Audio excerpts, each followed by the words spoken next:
वो गदहा लड़का हो गए, गदहा बन के लगल भागे।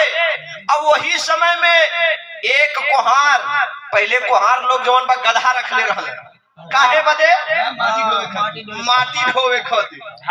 मटिया लोड कर दे तो लाके घरवा गिरा लेत रहल। औ कुहारा के गदहा हेराइल रहल, औ खोजत रहल हमार अब्बे कहूं गदहावा लौकी, अब्बे कहूं लौकी, अब्बा कहीं मिली, अब्बे कहीं मिल जाई। और खोजत खोजत परेशान गदहा बन के गंधर्व सेन जवन बा शराब बोल रहलन, यार और भटकत रहलन। वही समय में वही कुहारा के नजरिया में पड़ गई ना, ए बेटा ए जा बेटा मिल गईला, बड़ा हरियरी खैले भा, बड़ा घुमला, बहुत परेशान कैला। लेकिन भैल का टेरी वाली लाइन,